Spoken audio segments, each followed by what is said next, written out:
order.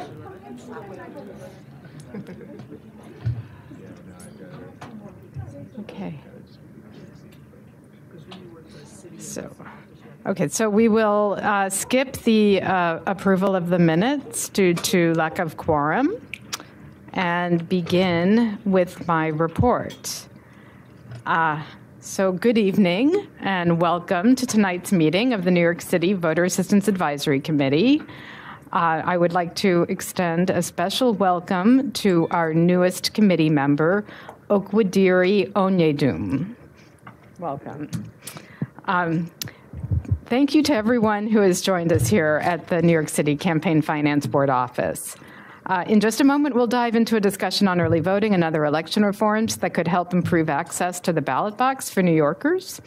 We want to hear from voting rights advocates and election experts on these topics, but we also want to hear from voters. So please step forward when the time comes.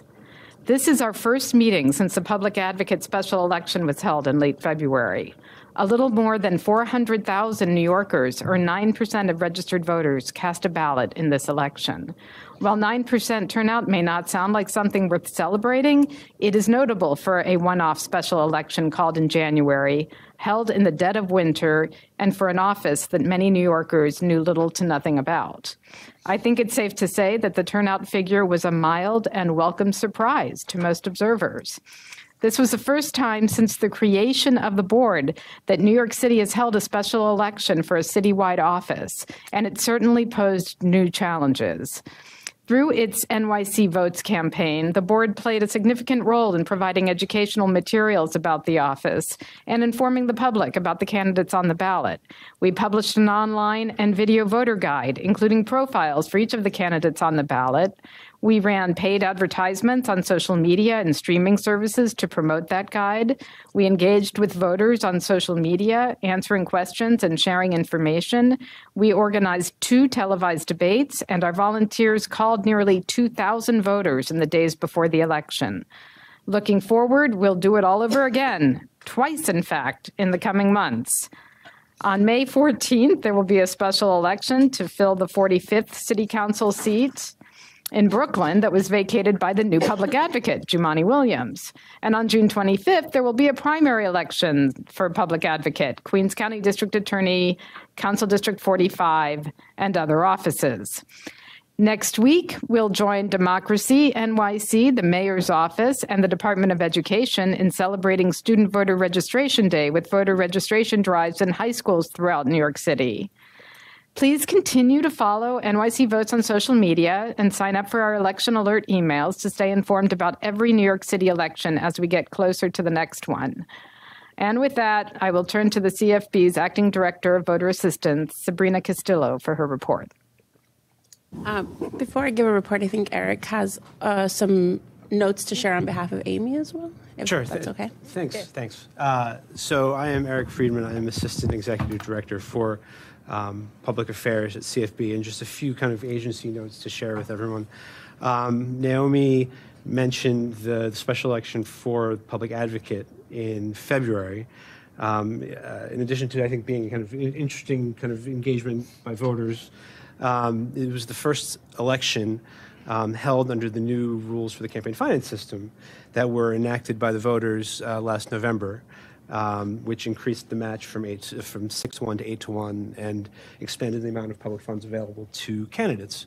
The agency paid out close to $7.2 million to 11 candidates in that race. There were 17 candidates overall on the ballot. It was a kind of a broad and very diverse range of candidates, both experienced and first-time candidates that presented voters with I think some really interesting choices, you know, we are just now starting to really do a deep dive into how the new rules have transformed the campaign finance system. But I think most interesting is the way that the new rules have empowered small donors at an even greater rate than in previous elections. Most citywide elections in New York City, the most frequent contribution size has been $100 generally, and that goes back over the last few cycles.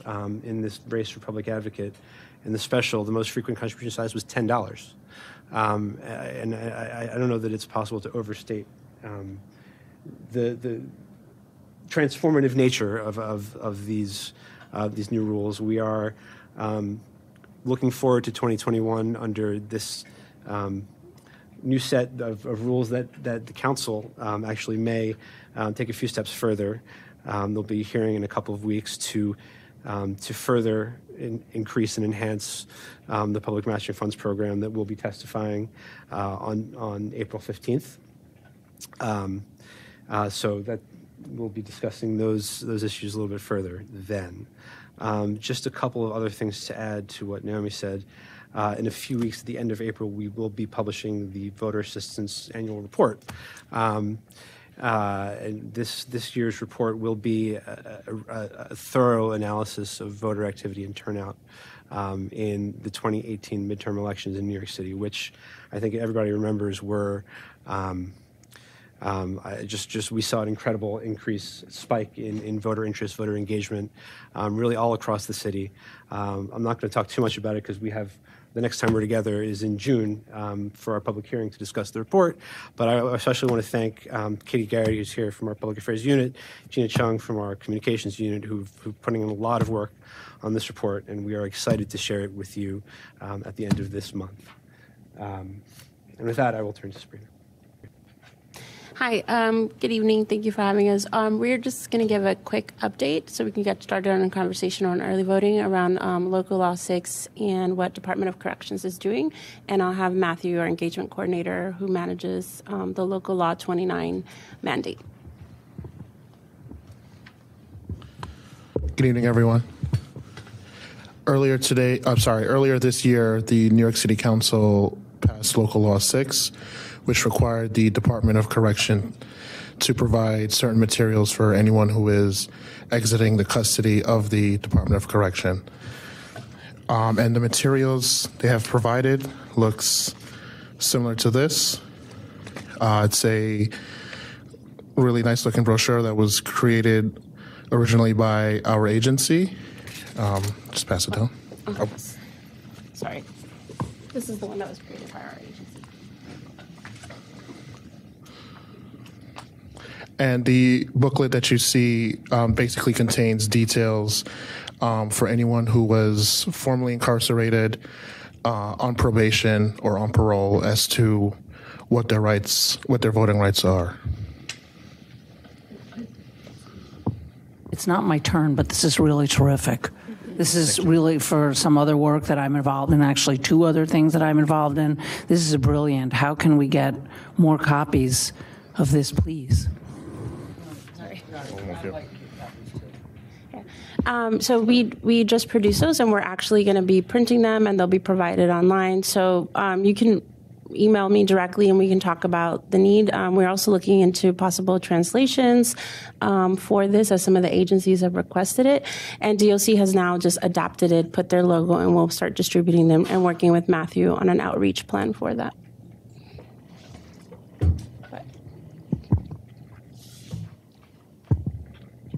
Any other questions? It's terrific. Yeah. Thank you. I have a question. You said you're going to put this online. I'm not that technologically sophisticated, but I guess then we could refer people to the link for it or something? Yes. Okay. Yeah. Well, we can also provide copies for you, and just let us know specifically. No, I want to refer it to some organizations. You know the list we compiled of groups when we were working on it? Just send them to the website, yeah. Right. Okay. I'll send them. Yep. Thank you. Thank you. Oh, that's it? Yeah, that was our wow, that really, wow. Okay. Well, Sabrina, while we're here, maybe you guys can talk a little bit about our work with on the Local Law 29 effort with the Democracy NYC folks and our conversations with them. Sure. Share. Yeah, so we have Local Law 29 where the agencies are mandated to do voter registration, and they work with our team to be able to make sure that they're providing voter registration forms and voter registration opportunities. There was a Directive 1 that the Mayor de Blasio put out when he first came into office, and that also spiked up voter registration efforts. And now Democracy NYC is going to be re-energizing reinvigorating the agencies to be able to do more, as we've been looking at some of the numbers and some of the efforts that the agencies have been doing. So there will be an event on April 18th with Deputy Mayor Thompson and the commissioners of the agencies, where we'll be talking about tactics and best practices for agencies to be able to engage in voter registration beyond what they're already doing. So Democracy NYC is working with our team on a couple of fronts. One, which is the outreach leg, and we're also trying to see how we could better report on that. And they're working with Amanda on reporting mechanisms and really starting to understand what the numbers look like, because some of the agencies are distributing materials and forms, but everybody's client is a little bit different. So really being able to set up the agencies for success and looking at what those numbers look like. Amanda can talk a little bit about how deceiving some of the numbers can be. They have large constituents base, but that doesn't mean they're engaging with everyone on that front. And so what does that really look like, and how can we build a program where people can buy into from an agency standpoint and really be engaged in voter registration? That's great. I'm really glad to hear that. And it actually raises something that I was thinking about. I mentioned it to a couple of people here, but I'm great that I'm so glad we are coordinating with Democracy NYC on this. And I was thinking it would be great to try to link up the census outreach with voter registration, and which is something apparently both, in the purview of Democracy NYC. And I would love to see ways of helping to advance that. Yeah. Well, I will just jump in and add that they have a very aggressive goal to register 1.5 million people by the end of 2021. So I am sure that they're very interested in looking for all voter registration opportunities possible. That's great. So thank you. Great. So yeah, I think I want to turn to Amanda to kick off our conversation about early voting, because we are very grateful to the state legislature for acting finally and bringing early voting to New York State. But we have some questions now about how that works. Yes, absolutely. So first off, welcome everyone. For those who don't know me, my name is Amanda Melillo. I'm the Deputy Director of Public Affairs here at the Campaign Finance Board. And I'll just give a little bit of background about where we are today and how we would like to move forward. And then I'd like to go around the room and have people just introduce themselves before we begin a conversation, because I know many people here, but not everyone here. So just as background, for a long, long time, New York was one of the states with the most antiquated voting laws in the country, which many of us believe contributed to our low voter turnout and participation. And since the state legislature experienced a shift earlier this year, there has been tremendous momentum towards immediate passage of reforms that many people in this room have advocated for over many years. So one of the first things the legislature did was pass a voting reform package earlier this year, which first unified the primaries and moved them to June, enacted portable voter registration so that now boards of elections have to update people's registrations when they move within New York State, enacted pre-registration for 16 and 17-year-olds starting January 1st of next year. And they passed 9 days of early voting, including the 2 weekends before Election Day. So then another package of reforms passed as part of the budget deal this past weekend. First off, they actually funded early voting, which it was a little up in the air over whether that was going to happen. They allocated $10 million to implement early voting in the next fiscal year.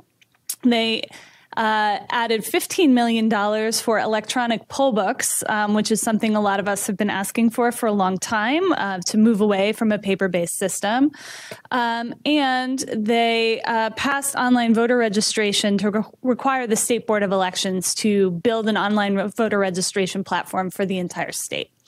And that's also leaving aside that they already got started on some reforms that require a constitutional amendment. So earlier this year, they took the first step in passing no excuse absentee voting and same-day registration.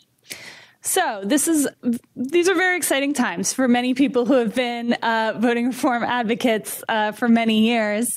And now we're at the stage where we're asking what's next. Some of us very closely follow what happens at the city and state boards of elections.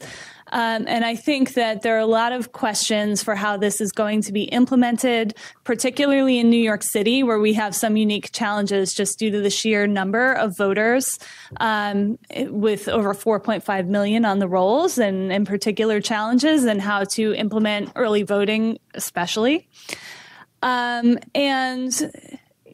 Board of Elections has to make decisions in relatively short order about how they're going to implement some of this legislation for this year. And 2019 is meant to be a dry run for the 2020 presidential election.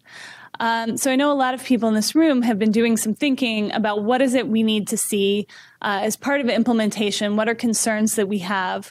We want to use this conversation to surface some of those topics, concerns, et cetera. And I think we would probably be well placed to make some preliminary recommendations to the Board of Elections. But there are also topics that are going to require further research from us and further public input. We are not the first state to implement early voting. We're actually one of the last states to implement early voting. So we can look to places that elsewhere that have done it successfully to think about what is it that they've done, what are their best practices, what are their lessons learned that we can adopt here. We don't have to reinvent the wheel, even though right now it sort of seems like that might be our approach. So with that introduction, I just want to quickly go around the room and have everyone introduce themselves at the table so we can get to know each other. You can go first, Katie. Hi, I'm Katie Garrity. I'm the Policy and Data Research Analyst here. You can just... That too. I'm Nick Vianas. I'm just an activist trying to look into going to voting. Daphne Colon, I work for the CFB. I'm the Operations Coordinator. Hi, everyone. My name is Diane Lucas. I am the co-chair for the Social Action Committee for Delta Sigma Theta Sorority Incorporated for East Kings County Alumni Chapter.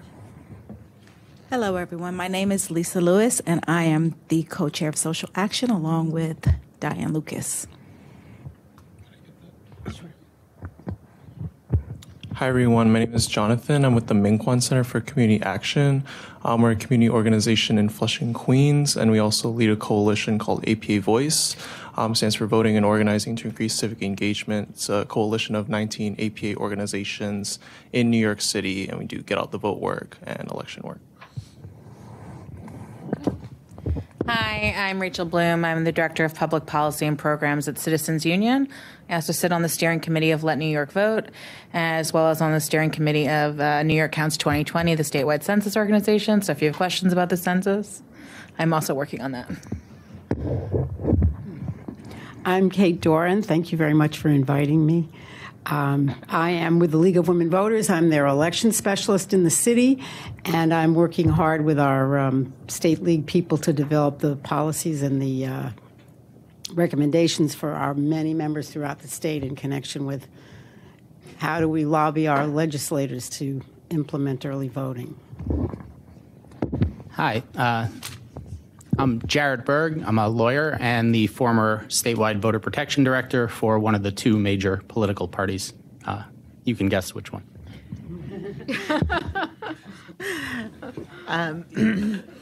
Hi, I'm Jan Campbell-Piano. I'm in the executive committee of the Brooklyn Voters Alliance, and I am also a poll worker, so I'm interested in this. My name is Julie Kerr. I'm also on the executive committee of Brooklyn Voters Alliance. We're an all-volunteer grassroots group in Brooklyn, obviously. We are part of Let New York Vote, one of the founding partners of that coalition, and we have been working very hard for a lot of the new laws that have been passed recently, and many more that we hope that will be passed down the line. And we also do a lot with voter outreach within our communities in Brooklyn. My name is Matthew Pitt. I'm the engagement coordinator at the Campaign Finance Board. And I'm Sabrina Castillo, and I spoke earlier. So, did you guys want to? Well, then maybe we should go back there first. Oh. I'm Adam Magazine. I'm a lawyer and a voting rights activist. Catherine Lovell, staff, Campaign Finance Board. Elizabeth, Campaign Finance Board. Sean O'Leary, field coordinator for NYC Votes. Oh, I'm Joan Gibbs. It says that. It says J Gibbs. It says J Gibbs. Oh, okay. Oh, so thank you. All right, I'm Okwudiri Onyedum, Okwe for short. I'm Naomi Zouderer. Hi, I'm Eric. You heard from me a few minutes ago. I'm Danielle Gerard. And just to further frame the conversation a little bit, I think we are primarily focused on early voting, but there are a number of things that tie into early voting, which I think have been coming up in the news the past couple of days. So there are a few different things we've started considering. One is the number of polling locations during early voting and also where those are going to be located. And of course, a lot of those decisions are sort of dictated around now we have electronic poll books, which gives us some different flexibility than we would have had with paper poll books. And the Board of Elections is very concerned about the machines that we can use, which I know Kate is prepared to speak about. But just to put some numbers behind this, in the law that passed, the legislation requires one polling location per 50,000 voters up to a maximum of 7. That sets a floor and not a ceiling for local election administrators. They could go beyond the minimum that's required. But I think, there's a real possibility they might not. So just thinking of how that breaks down in the city of New York, Staten Island, for example, would be required to have 5 poll sites. That would be one poll site per 58,566 voters. But then in the most populous county of Brooklyn, that would be required to have 7 poll sites, you would have 208,000 voters per polling location. So, depending on how they choose to implement this, and it could look very different across the boroughs. So I actually want to turn to other folks in the room now just to get some preliminary thoughts on concerns that people have or things you've been considering over time. Yes. Before we go there, could I ask a question? Can you turn your mic on? Obviously going to require extensive training by the Board of Election. Right. And they allocated the money. How much was that money was allocated for training? For training specifically? So I think most of that would actually come from the New York City Council, and that budget has not been finalized yet. So the state had allocated $10 million to the counties to implement early voting. I would say in New York City, I don't think we necessarily had the same resource concerns as other counties around the state. Really? Because I think City Council would have been eager to fund early voting in a way that other counties might not have been. But the City Board of Elections did go through preliminary budget hearings, and then executive budget hearings will happen in May before the budget is finalized, before the start of the city's fiscal year, July 1st. I don't know if I agree with you about the City Council eager to fund early votings. Somehow the incumbents, I haven't noticed them to be all eager to increase the turnout, but maybe they're changed. Well, they've certainly said they would be. Okay. Danielle and then Rachel. I was just going to say the mayor offered the Board of Elections. Can you speak into the microphone? Thank you. Just to pick it up on the live stream. The mayor has offered money for these things and for reforms for the Board of Elections. I of all the things that I'm worried about in New York City, the funding for it is not high on the list. There's a lot of other things that are high on the list, especially training, as you just mentioned, both of poll workers and of New Yorkers. I remember when we switched our machines in 2011, and I mean, people went bananas. 2010, I'm sorry. And people were just so confused. I remember waiting in line. I'd voted in the primary and not the. I think that there's a lot of things to think about that I'm not so concerned with. Yes, Kate. This is Kate from the League. I've been sitting in on the board's, the commissioners' meetings for many years now, and there were previous executive directors who would brag that they would never, that the city would never not fund an election. And in my experience, the city has always made the Board of Elections whole. They could spend money even that wasn't budgeted, and they would always be made whole. So I completely agree with Rachel that the funding is probably not something we should be as concerned about as other things. On that, since Kate, you have the microphone now, and we spoke about the machine issue the other day, maybe that's something we can surface first as sort of like... I want to leap right into machines. Let's leap into the machines, okay. Because I think some of these more like technical decisions about like what machines do we use, what ballots do we use, do we get electronic poll books, this can determine some of the decisions about how we implement polling locations, for example. No, that's correct. And the commissioners and the executive staff have said as much, that they can't respond to our questions about max seven EV sites until they know really what kind of technical support they will have. So now that we have electronic poll books, that's a very good thing. My belief is the most important thing is a really solid ballot on demand system, because if they can do that and solve the technical requirement of a stub that the election law requires, then they can use the scanners which we currently have and then upgrade them, replace them as they wear out. And they won't have to worry about buying and testing a brand new strange machine and train thousands and thousands of poll workers to use a brand new strange machine.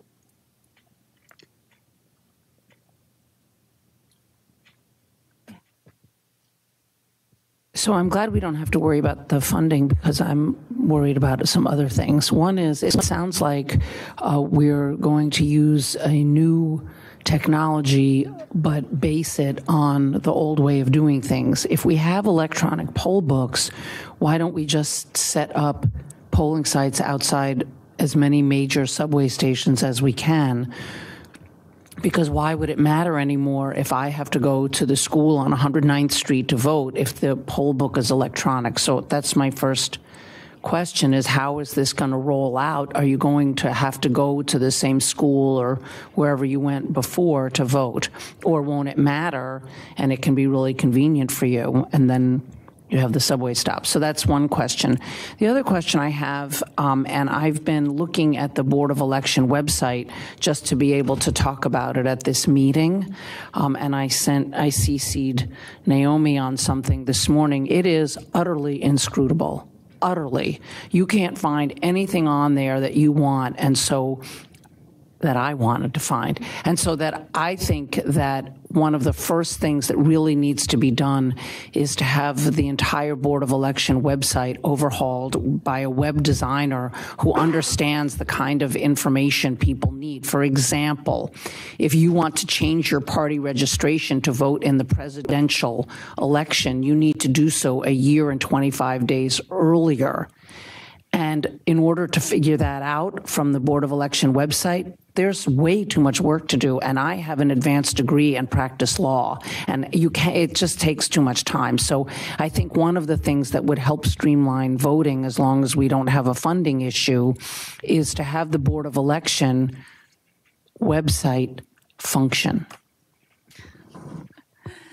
And I do think that having electronic poll books allows us the flexibility to go to a vote center model during early voting and hopefully beyond early voting, if I'm being frank. Like, this was the necessary step to be able to get to a place where you could have poll sites that are based on voter convenience as opposed to just whatever is tethered to your physical address. Particularly with early voting, I think it's going to be more likely that voters might want to vote based on where is convenient for them to vote, whether that's, where they are working or where they're going shopping for the day or dropping their kids off at school. And that might not be the place that is closest to their actual home. So I do agree with you there. I don't know if the board has actually made nods in that direction.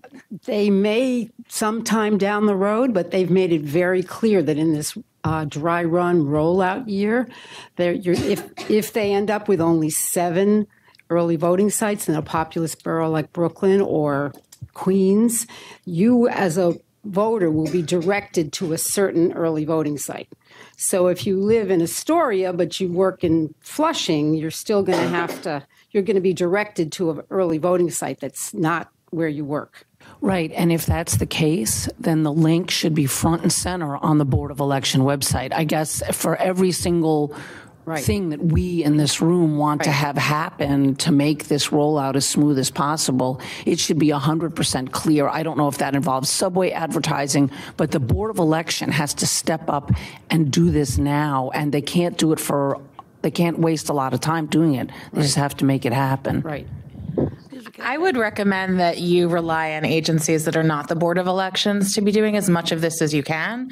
The Board of Elections does not take directions from you, from the New York City Council, from the mayor. They take their direction from the State Board of Elections, and they are very serious about that.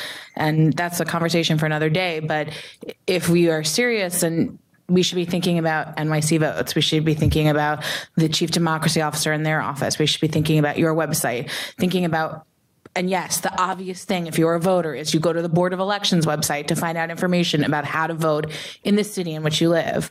But unfortunately, we need to be thinking about other websites, other agencies that are going to be doing that work, because those are the people that are really going to be doing the proactive work that you were talking about and want to see.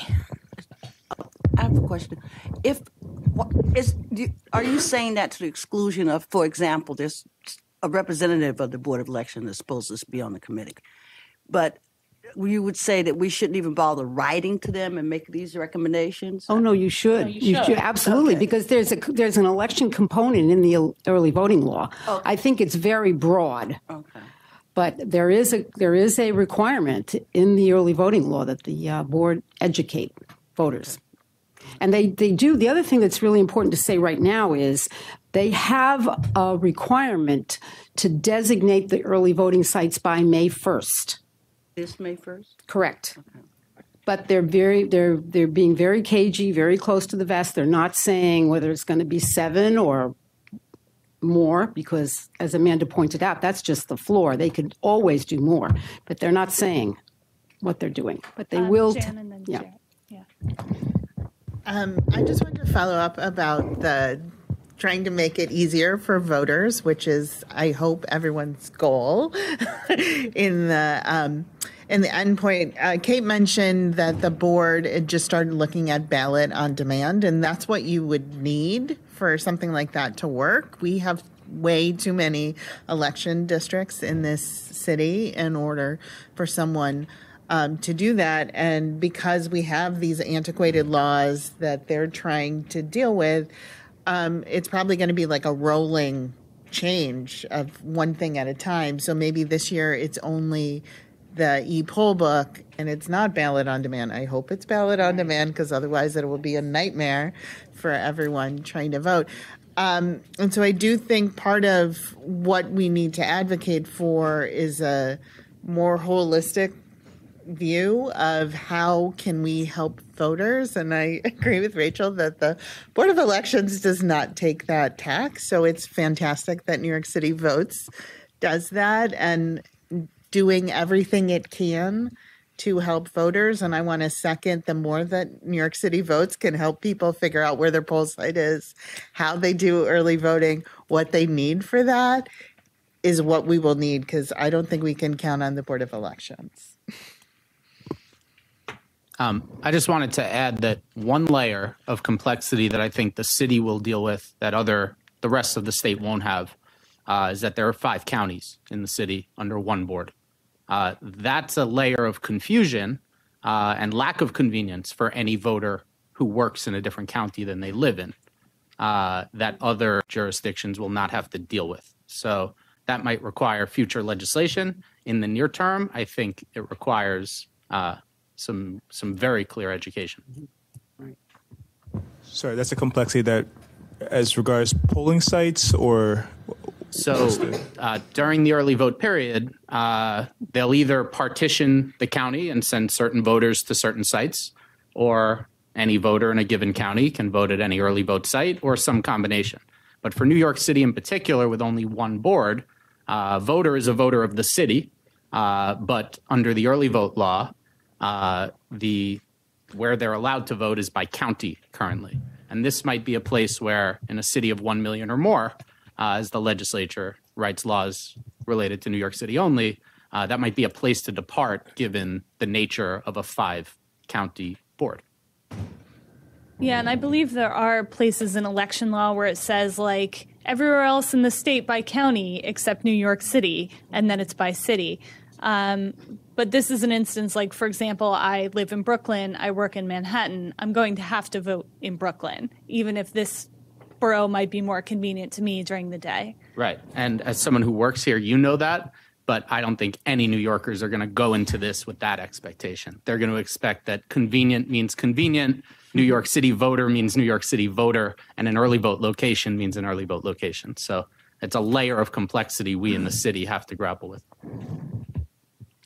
The law that consolidated the primaries to June changed the requirement to notify the voters. State law requires, well, it did require that all voters, registered voters, be notified in the first week in August of their poll site and the times that that site would be open. And that was back in the day to accommodate a September primary and a November general election. Now, no more September primary. So the law was changed, and the effective result is that the board now has to, all the boards throughout the state have to send out a notice to voters somewhere in the middle of April, which is very, very soon. So they're going to do this, but they're not going to be telling us where our early voting site is. So it's going to be very confusing, but they're going to say this will be your regular poll site, which you'll pay attention to for the primary in June and for the November election, but it's not going to say anything at all about your early voting site. And I think that their plan right now is to send out this notice to voters, and it's going to direct them to the famous website.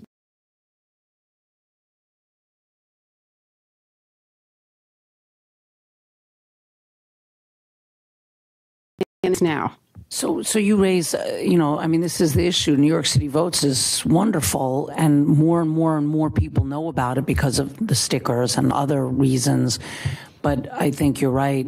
But one of the things I wanted to ask is there a plan, or is there funding for, or can we do something about getting on New York One and getting on WNYC and getting on all of the radio stations and, I don't know, making announcements in the subway? I mean, we've got 4 or 5 million people in the subway every day who are going to be particularly affected. And I know we're all asleep in the subway, but I think that, it may be that there are public service announcements that can be made describing exactly what you're bringing up.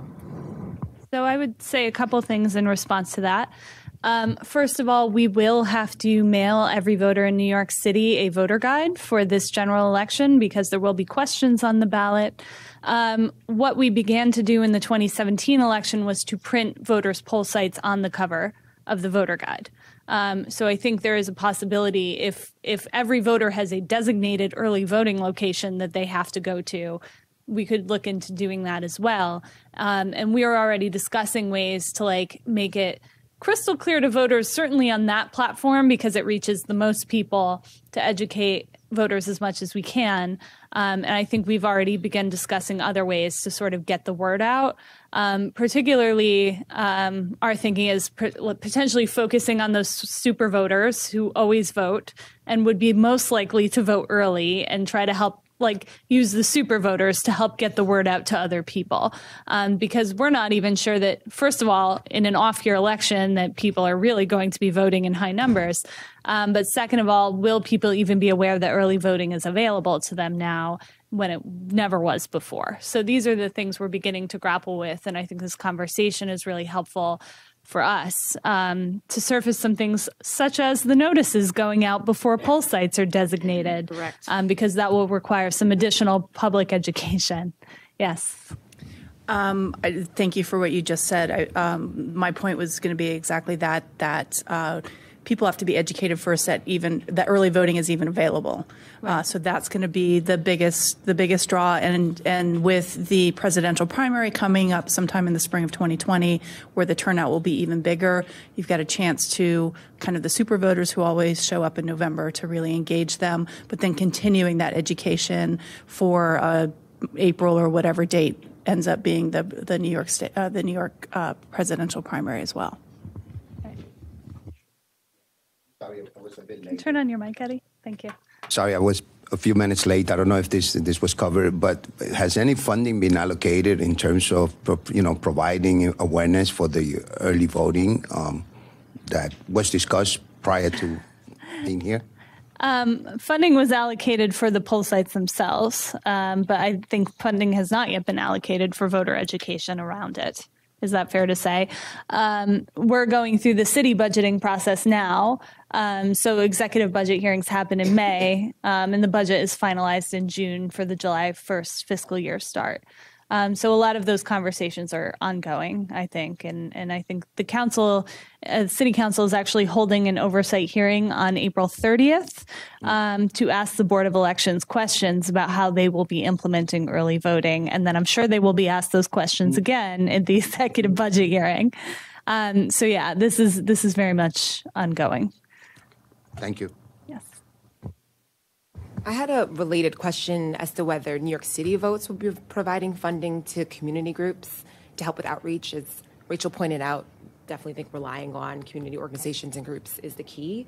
And we were granted funding a number of occasions for city council race, also with the student voter registration day. And it just helped tremendously with outreach, having that funding from New York City votes. And so I think here, if groups had funding to host events in the community, to put up a website, if they don't already have one, but just doing other outreach, things like that, we found that doing fairs in the summertime, things like that we use the money for, was really, really helpful.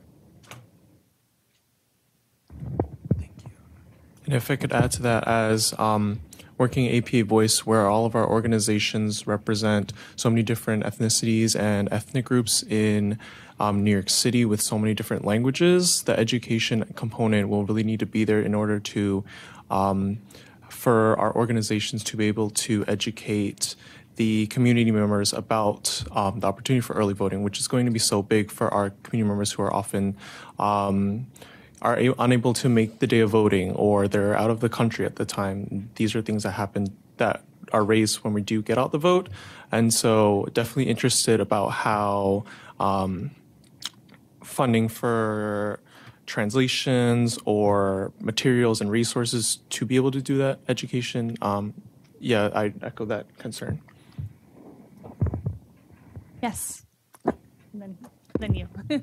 Sorry. And, in terms of kind of messaging and coordination as well, it would be, I don't know how much this already happens, but it would be wonderful to see some coordination between NYC Votes and the Democracy Initiative and the Democracy Office, and all of the new Civic Engagement Commission whenever they're actually commissioned.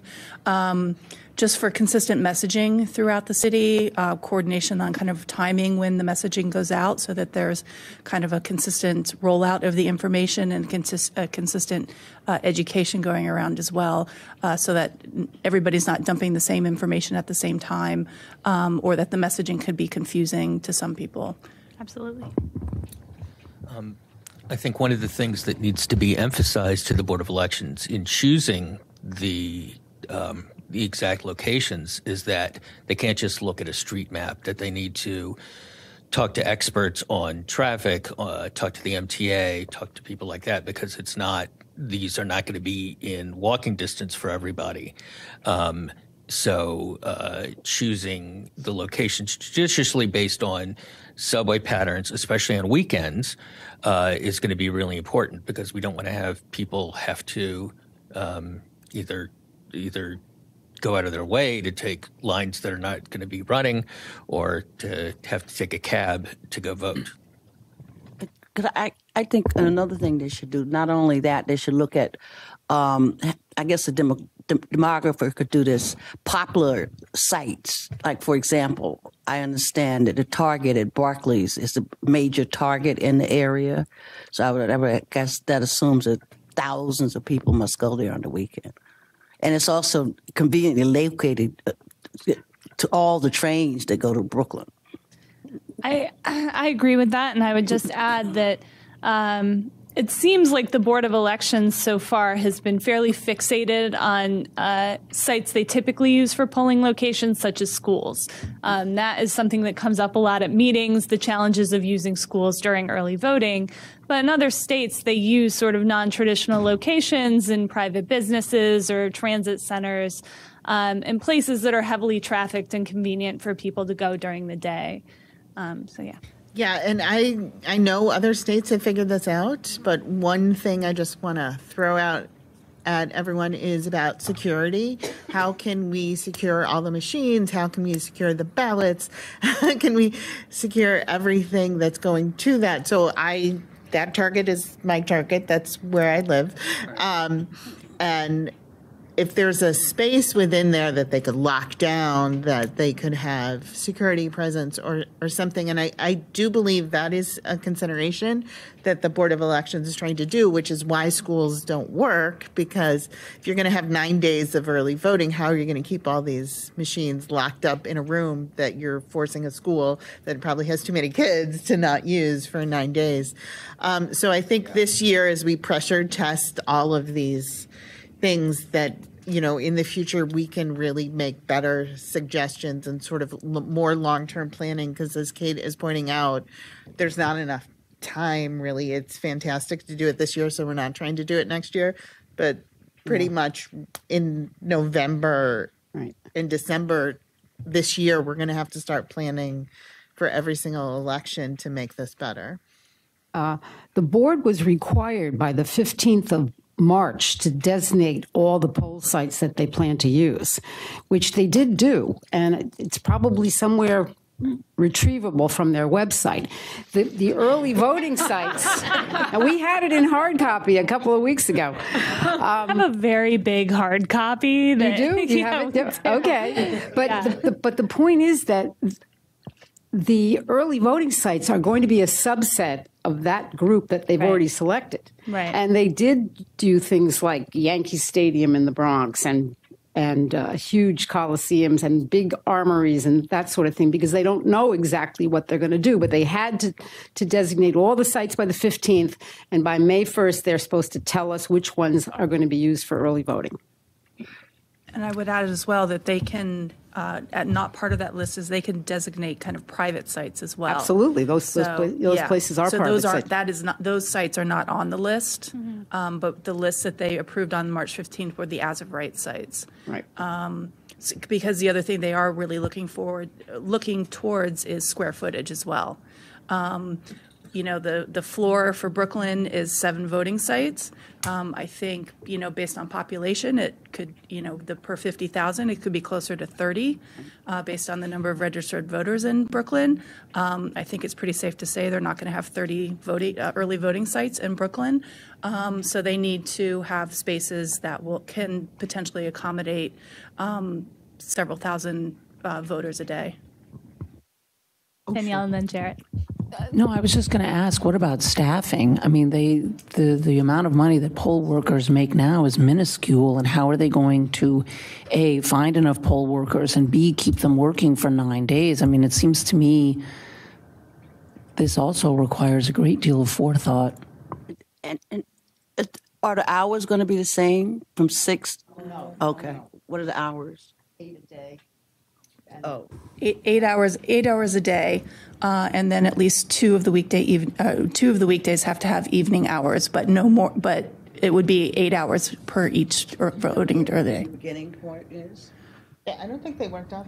Yeah, so it's all in the legislation, and it does provide county flexibility. There's 5 hours required for each weekend day and holiday. It's correct that it has to be at least the ability for a voter to vote until 8 p.m. On at least 2 weekdays. Okay. So that's a requirement for every voter has to have those minimum rights, regardless of whether the county's partitioned or not. I just want to throw out there this conversation about sites.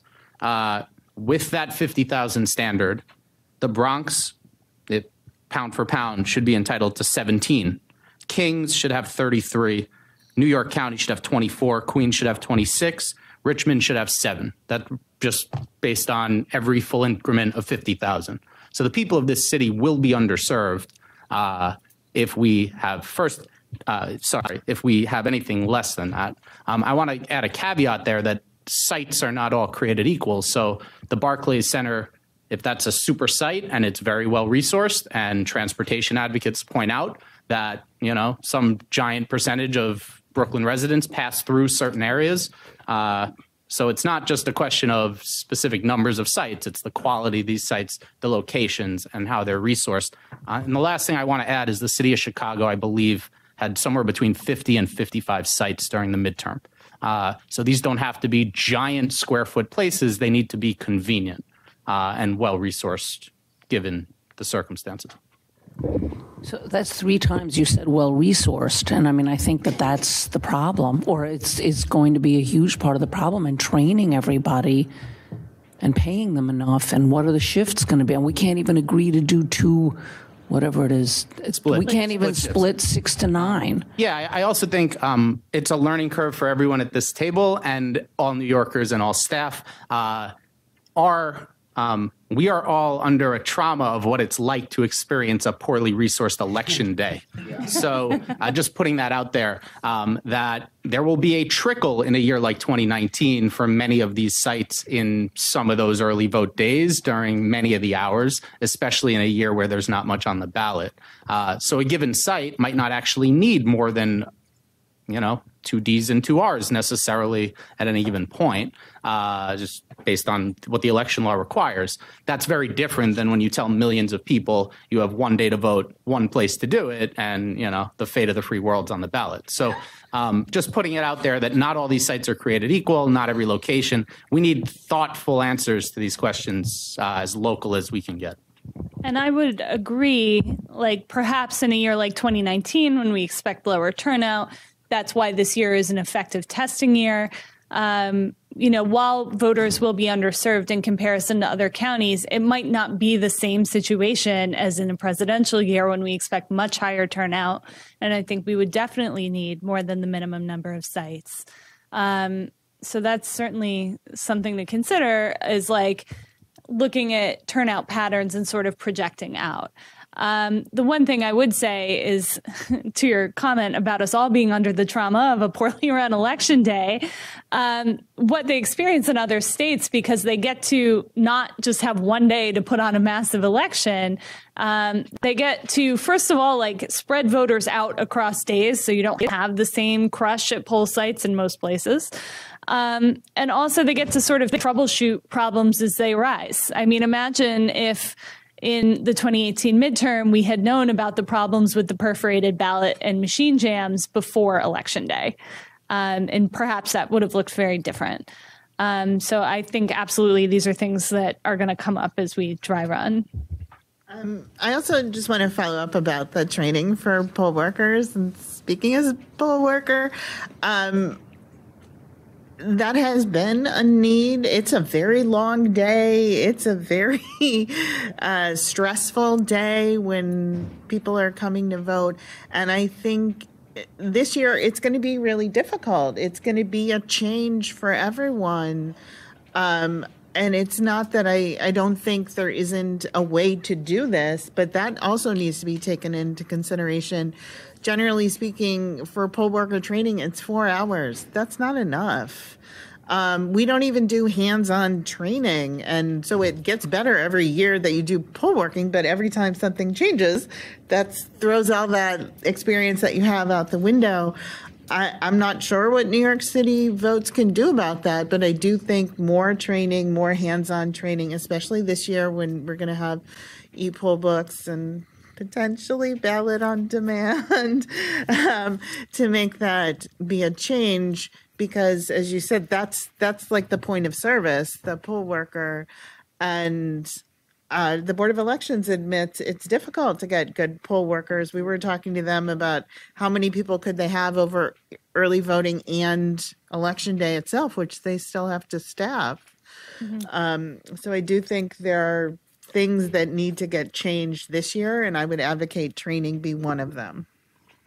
Absolutely agree about hands-on training, and it's kind of crazy to me that we don't do that, because that's sort of a best practice in other places that do poll worker training well.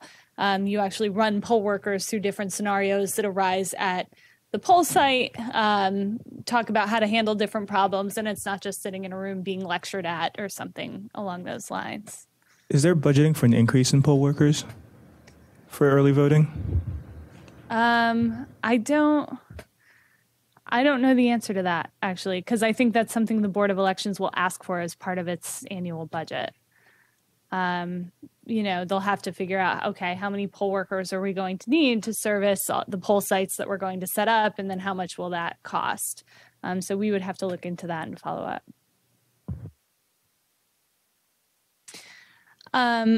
As to,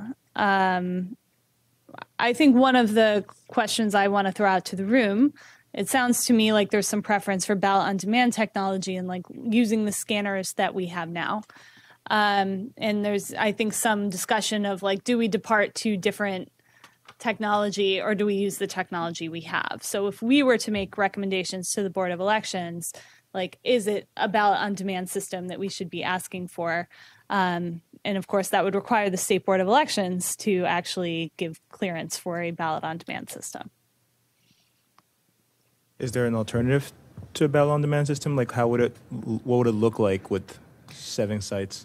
So right now we use the optical scanners. So we all fill out paper ballots that get counted by machines. The Board of Elections seems concerned that this technology won't be sufficient to early voting. They are concerned about the number of different ballot styles that exist across New York City. And they think it would be particularly difficult to administer without some sort of ballot on demand. But instead of exploring ballot on demand, it seems to me that they're exploring moving to touchscreen voting technology. Yeah, it's Jan. I would say that it causes a problem. Touchscreen technology does not have a paper backup. If you want to do a recount, you want to do an audit, you got nothing to do that. And I do think that's a big concern. We want to feel like our votes count, so we want to make sure that there is something there. And that's why I think, when we went to the Board of Elections yesterday, we were more impressed with ballot on demand because it allows for the flexibility of, I forgot, 1,500 EDs in New York City that might have a different judge, in like 800 of them or something. So you're talking about completely different kinds of ballots. And the federal government with H.R. 1 is going for you must have a paper ballot. We saw an example of a paper ballot that was the product of a touchscreen that was unreadable by an actual human to look at to see if you as the voter, is that what you voted for? And so I do think that goes back to the concern is what's easier for the voter, not what's easier for the Board of Elections. The Board of Elections commissioners live stream their meetings, and yesterday's meeting was focused on demonstrations by the vendors, ES&S and Dominion. So I don't know if any of you saw it, but they spent quite a lot of time describing the functions of this ES&S Express XL machine. And for me personally, and I've also been a poll worker for many years, I was around in 2010 when the scanners came to town. But anyway, this machine is terrifying. It's, first of all, it's enormous, and I can't. And when the commissioners started to ask the vendor about what would happen if the voter was unhappy with their choices and wanted to reject and start over again, and there's a chime on the top of it, and that requires poll worker intervention. And I'm thinking to myself, you've got a voter who's confused. This is a brand new, extraordinarily complicated machine, and you've got a line of voters behind because there's no other way. I mean, if they were to choose that machine, that's the only way to vote. And it's not even a ballot. It's a card that looks like the size of a time card, that kind of an oblong shape. It's a receipt for what the voter recorded on a touch screen. It's not a ballot. The voter never has a ballot in hand and marks what their choices are. And I thought to myself, what are they thinking? This is incredible. And it's $10,000 a piece. Right. The machine is $10,000 a piece. Yeah, I mean, terrifying, in my opinion. Did you have something to say?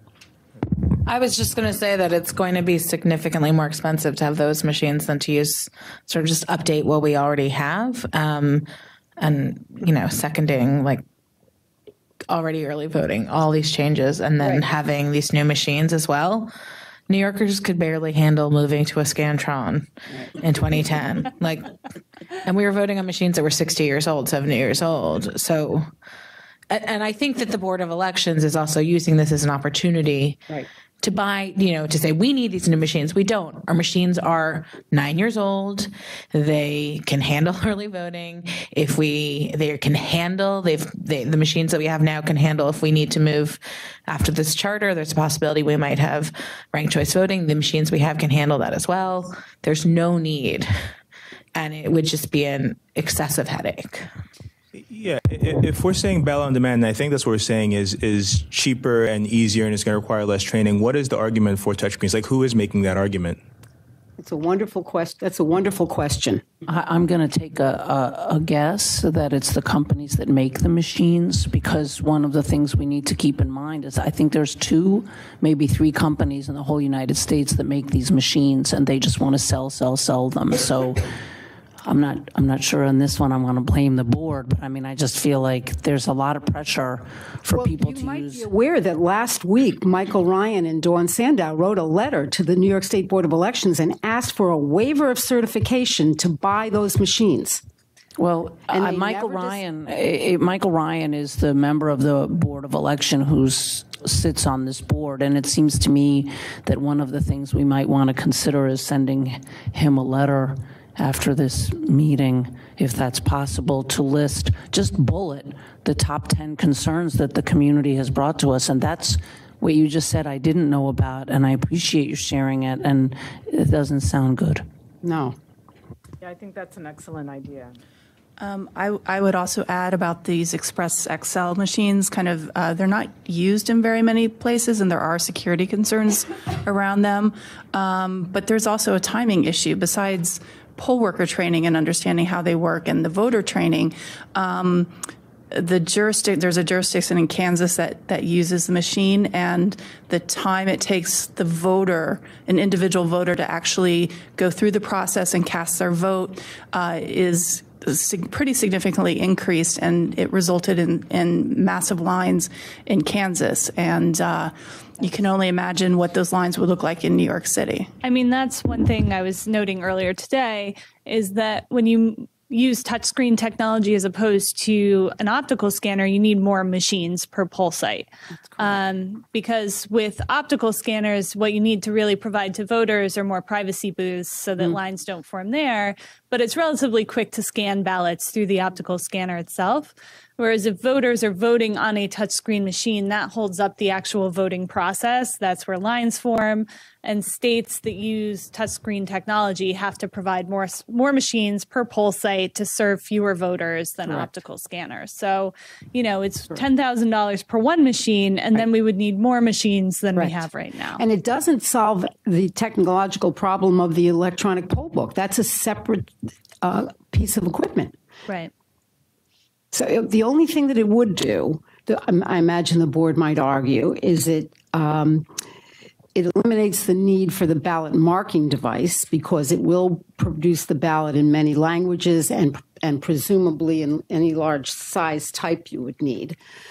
But you'd still need an electronic poll book, which would have to talk over some sort of Wi-Fi connection to this Express XL machine.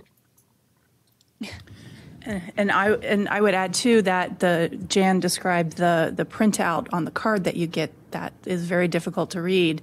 It also has a series of barcodes on the card, which is what actually counts your vote.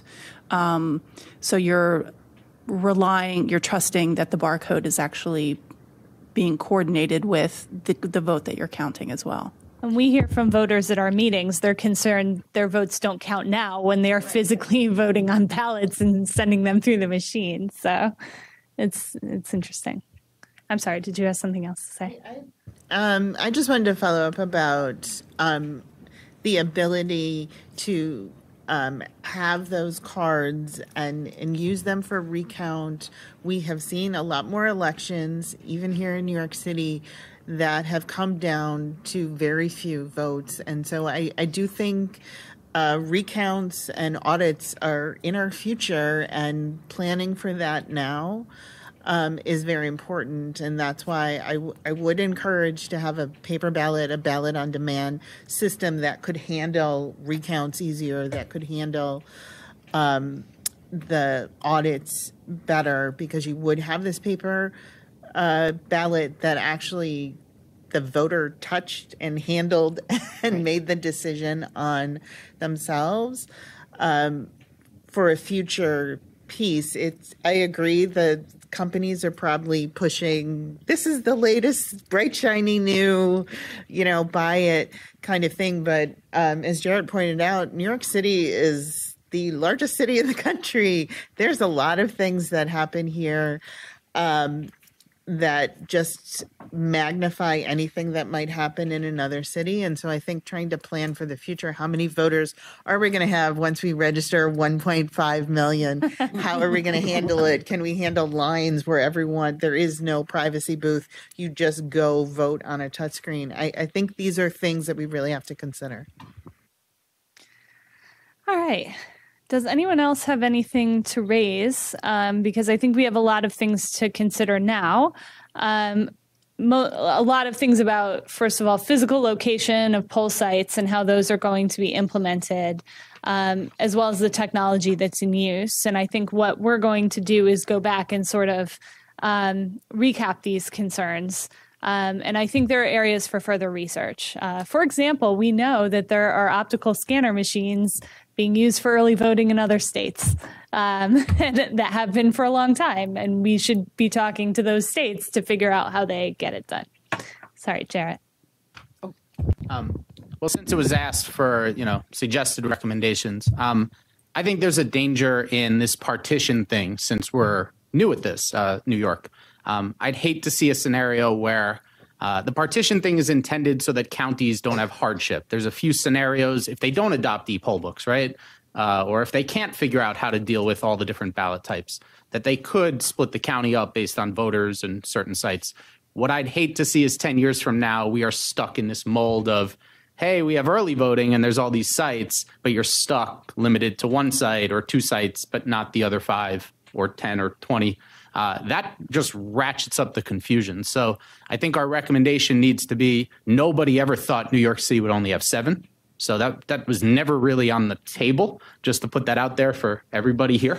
And also that if partition is done, it's an extraordinary measure and not the norm. It's the exception, not the rule. And by the way, the legislation itself literally says that it's intended for impracticality needs. But whatever are the model that we come up with in 19 and 20 is going to be the model going forward. So I think these recommendations need to be extremely pro-voter in their tenor. So I just want to add something because I think everybody has contributed to the recommendations and a lot of the things that we'll be taking into consideration. But as you know, we're moving like in 2 lanes at the same time, and early voting is coming. So for organizations who have asked questions about like outreach and voter education, we are currently planning on what that's going to look like and what type of resources we're going to provide and the languages and where those are going to be. So you'll be hearing from us like you always do when we do outreach to partners, talking about what partnerships and outreach could look like so that you do have the resources, because early voting is coming. And so these are multiple conversations that we're having here, all at the same intensity. But we definitely wanted to make sure that this meeting was focused on that, but it doesn't take away from the voter education and the type of outreach that we'll be doing. And just to add to what Sabrina is saying, like, while I think we need to go do some research into best practices in other states and talk to other election administrators, like, I think we also want to hear community concerns about how early voting is going to be implemented, about how we can make it as voter friendly as possible. Because while I think the Board of Elections may make decisions about 2019 that are perhaps predictable and not easy to change, I think we have some lead time to make sure we get it right in the presidential election year. When we know that turnout is going to be much, much higher, there's going to be increased interest. This is when most voters in New York City come to the polls, and we want to make sure that they have a good experience, unlike many election cycles past. So we are going to sort of regroup on how to start to move forward on these tracks. Along those lines, you mentioned earlier that you send out the voter guide to everybody. If the front cover of the voter guide, early voting is here. No, really. I mean, vote early. Yeah. I mean, I think something like that would be, something really, really snappy and in your face. At least half the people read it. Yeah. Well, if we put it in the cover, I hope everyone would read it, but maybe not. but we'll talk about that. Yeah, I strongly believe that some type of a task force or a committee that could be prepared, so they could go up to the community boards and faith-based organizations and really speak, in terms of the changes that's going to be taking place. I'm very concerned about the elderly, which is, a large, population of our voters, the people that are disabled in terms of what we've had in the past. A lot of locations where it make it very difficult for people with any type of handicap to really get out and vote. And I still don't see, we're looking at the census and $20 billion was allocated. We're asking for $40 million. And the governor came up to 20 million. It's basically an awareness. So if we don't have, I know you do a great job and it will continue, but we need to have to put the Board of Elections, which are getting all of this funding, the responsibility of really being an advocate of the changes that is coming up. I think it's a little bit embarrassing, and I want to say this, but they should be here, There should be somebody, in terms of providing the support. It would be important, for us to make the recommendations.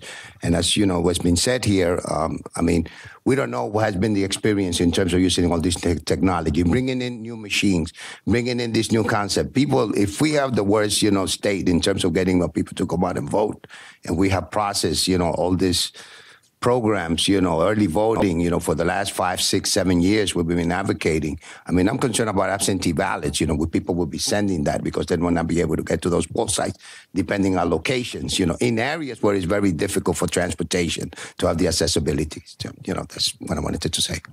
Right. And I do want to note that's absolutely something we're going to be looking into. I think a lot of the transit advocates in particular have really good data around like what are the hubs where people tend to pass through the most. And that's really important to look at. And we're also like going to reach out to disability advocates to make sure the poll sites during early voting are as accessible as possible. And what are the concerns that need to be addressed during that. So those are definitely on our radar. And thank you. I don't mean to be handing out assignments to Sabrina and Amanda, but the letter that I mentioned earlier, if we did come up with a bullet list of all your all's recommendations, and I know this is hard, but maybe it could be a sign-on letter where all of the advocates could sign on. I know that's another step. Yeah. And then send that. The thing I want to say about the people with disabilities getting to the polls. I know in my neighborhood, there were a couple of polling places that didn't make it by this much.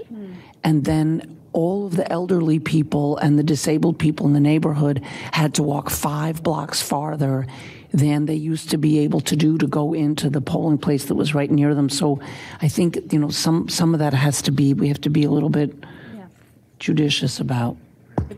We've certainly heard if we're stories talking about writing a letter to the board, could I suggest that we send it not just to Mr. Ryan, but to the commissioners as well? Because yes, and I think one of them, and tell them, what the meetings are of VAAC meetings, because one of them might come to the meeting. I would recommend sending to both the city and state commissioners. Yes, that's what I want. Send it to CC to all of them. Maybe somebody will come to me. And I think that is a letter we could circulate to the attendees of this meeting afterwards for sign on, and we could also circulate it further to people who couldn't be here but wanted to be. Okay. And I don't know if the city council would be appropriate to send it to as well.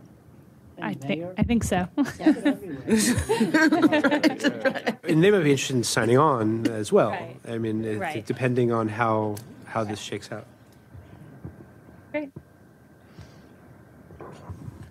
I would just say quickly in terms of the timing of the letter, at least as it pertains to poll site locations, as Kate mentioned, they are making those designations on May 1st, so that's just under a month. We will turn a letter around quickly.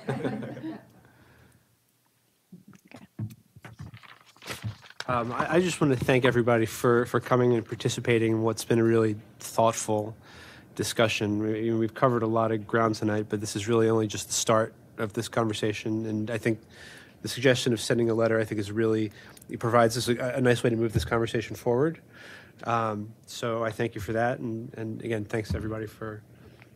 I will add this, like I said, we'll send the email around with like the letters and so forth, but there are a lot of updates that go up.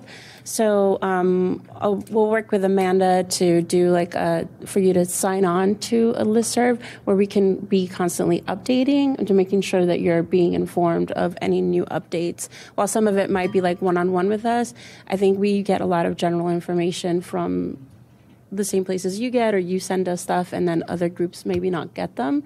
So I think we can start an information list where we're starting to send out information regularly. We already do that for our general public, but I think there's an advanced conversation that can get started here as well.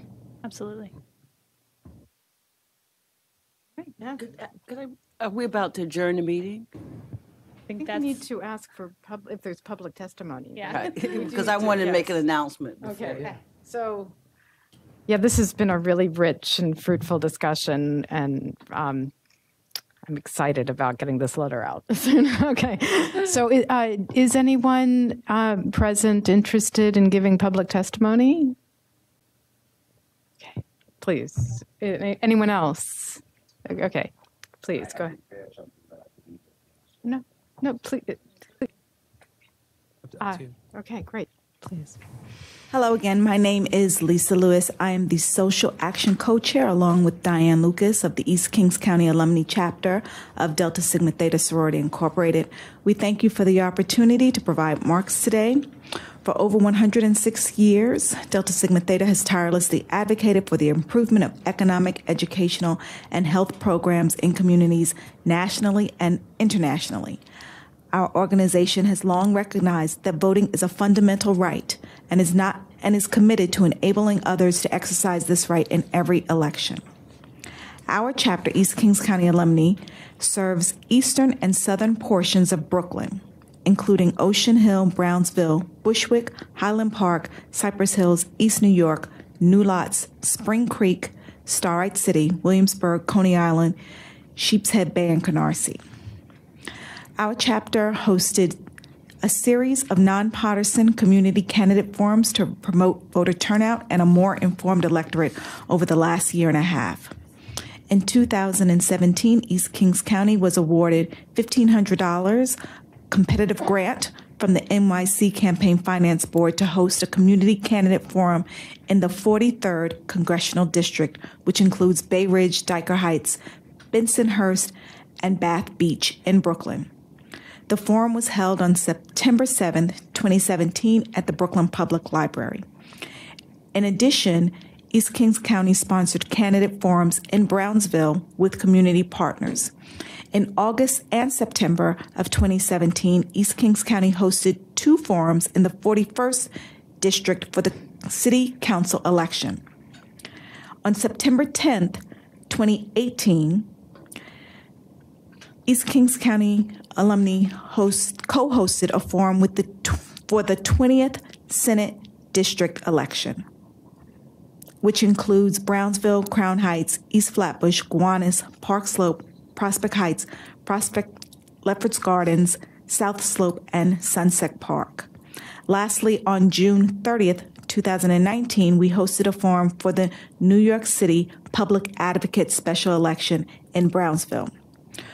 We are also co-partners for the New York One and NYC Campaign Finance Board Public Advocate Debate Series.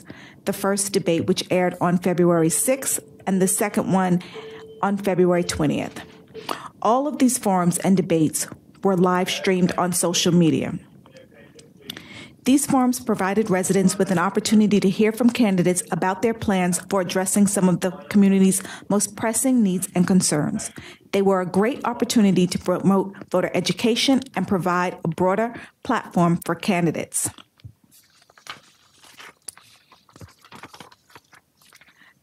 The forums were also conveniently located within walking distance or a short commuting distance via public transportation for many people in the neighborhood. It is clear that community candidate forums and debates are vital to increasing voter turnout as voters feel more invested in the election. Partnering with community organization also greatly helps increase turnout to these forums. In addition, we have conducted a number of voter registration and get out the vote efforts to promote voter turnout. This includes community voter registration drives at train stations, community fairs, and movie theaters, as well as phone banking in advance of elections to encourage people to vote. We also ran social media campaigns informing voters about ballot initiatives and to remind them to vote. In May of 2018, we participated in the NYC Campaign Finance Board Student Voter Registration Day at John Dewey High School in Brooklyn, where we registered over 300 students. We were very concerned about the expected low voter turnout in the New York City Public Advocate Special Election in February of this year.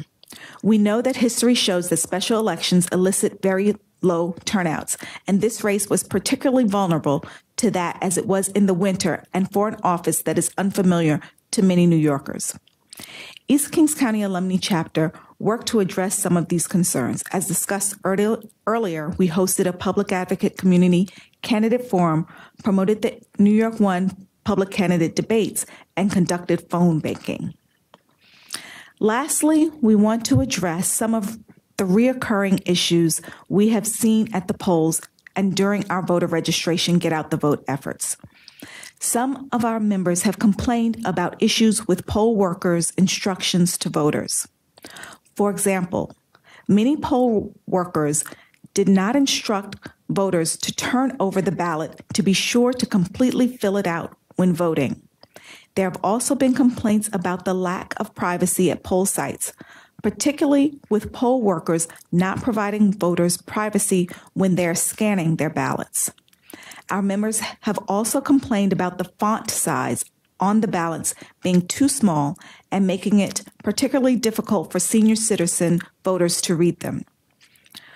We also repeatedly hear from would-be voters with criminal records who incorrectly believe they are ineligible to vote because of their felony convictions.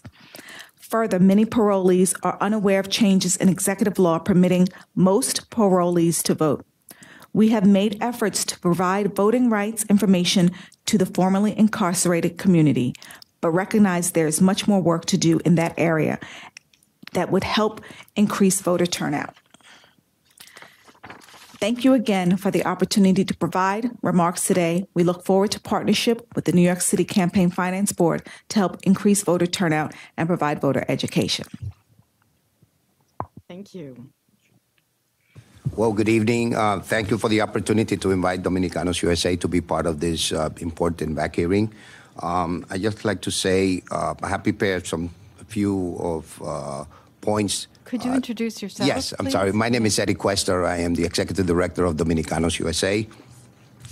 Thank you for hosting and inviting Dominicanos USA to this hearing to discuss early voting and other important voting reforms that were passed by the New York State Legislature this past January. We hope our testimony can provide insight in how these reforms will impact the future of civic engagement in New York, especially as we approach the 2020 presidential election. We appreciate the opportunity to share our perspective with the board on this important subject. Dominicanos USA is a 501c3 organization founded in 2013 in the South Bronx.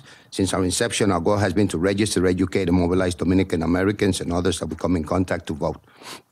Today, we have successfully registered over 160,000 voters of mostly Dominican origin and descent to vote in New York, Rhode Island, New Jersey, and several other northeastern states. I can add that we in the Bronx have registered more than 60,000 in part of our work. We conducted our voter registration effort in part by using a one-of-its-kind Dominican model developed in past with the data firm Catalyst, which has enabled us to identify Dominicans on the individual's household basis. This work has resulted in the richest data set of Dominican Americans by any organization in the United States. Through our Get Out the Vote efforts, we have been able to contact voters a total of more than 750 times through door knocks, phone calls, text messaging, and direct mail to mobilize them for especially primary and general election. I can say that the voter guide has been very helpful in terms of our reach our methods through using social media, and the voters that we have mobilized have also been much more likely to be low propensity voters in the voters historical least likely to vote because they have tended to be younger, more likely to be foreign born, speak English as a second language, and not come from a low income community, despite the fact our work has been able to increase the participation rate amongst the voters we engage far beyond the level seen by other voters in the same geographical area. So we are very concerned in terms of this early voting.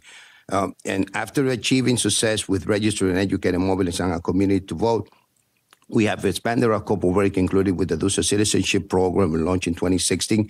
And we are proud to be a partner with NYC Votes, where we accompany you every Friday to the USCIS naturalization swearing-in ceremonies, which has been a very successful program, and hope that will continue. Even with the implementation of these new services to better serve the Dominican community, civic engagement will continue to be the foremost vital component of Dominicanos USA. That is why we are here today to discuss the importance of new voting reform laws that have been passed. For far too long, the state of New York has been plagued with inadequate and restrictive voting laws and has severely lagged behind the other states in the terms of voting. This has been demonstrated to our notoriously low voter turnout, in which New York has been continuously ranked at the bottom of all states. DUSA has probably been at the forefront, along with other civic groups, lobbying for better New York voting laws, and we are proud since 2015 to see that some of it has come to fruition. We are elected to see that on January 14th, a series of bills were passed that will make voting easier for every New York citizen. These bills include As has been mentioned here, early voting up to 10 days before election day. This will benefit those who are unable to vote on election day. Pre-registration of 16 and 17-year-olds, which will be hopefully increase the participation of early voters in the upcoming elections. We have continued a program that you started with Student Voter Registration Day. We have been visiting and working with many of the schools, so we feel that this is important as we've been doing a lot of registration of younger people that really want to participate in the civic life. Same-day registration will be something that will be very important that we have to look at, how will be processed and how we could be able to really educate our community. Consolidation of federal and state primaries probably will have a lot of confusion, so we really need to really be upfront with this information to our community.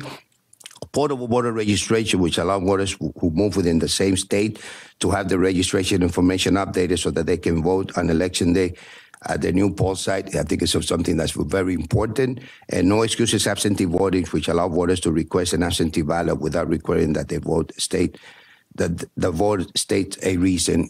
It's also something that we should be promoting within, New York City votes. This is a major step forward for voting rights for New York citizens. These bills will severely reduce the inconvenience of New York facing an election day. However, there's still much work to be done. At this point, it is important that these reforms are implemented and funded adequately. As I mentioned earlier, at the local level by the Board of Elections, New Yorkers deserve to know how these reforms will impact their vote this November, and more importantly, during the critical 2020 election cycle. This past February, we launched a Get Out the Vote campaign for the special election for public advocate. For this campaign, we took a more digital approach to engage with the voters, that we have done in our previous GOTV campaigns using many of the information provided by NYC Votes. We sent out emails, blasts, and heavily promoted the election of all of our social media outlets, Twitter, Instagram, and Facebook. Graphic pictures and posts were posted to promote and share information about the election. On February 23, we held our Day of Action, in which we recruited volunteers for canvassing and phone banking. We knocked on hundreds of doors and made over 400 phone calls to mobilize voters for the February 26th special election. Regardless of how big or small the election is, it is important to engage voters at every level, including local elections and a special election. DUSA remains committed to increasing voter participation in the Dominican American community and our neighborhoods throughout the city. So thank you again, and I think this is a very important step in terms of perhaps not waiting on election day, but perhaps we should have be more frequent in terms of to promote, early voting. Thank you. Thank you. Was anyone else interested in giving public testimony? Okay, Joan, you have an announcement. Oh, yeah, I was going to say to people a couple of times the census came up. And I guess people know that the Supreme Court is going to take up the question of whether the immigrant status should be included on the census form. So citizenship status, right? The citizenship status, they're going to ask. Yeah. And if you're interested in following this issue, there's a very good website. It's the Brennan Center for Justice at NYU. And it's not a website that's difficult to use. It's very easy to use. That's it. Thank you.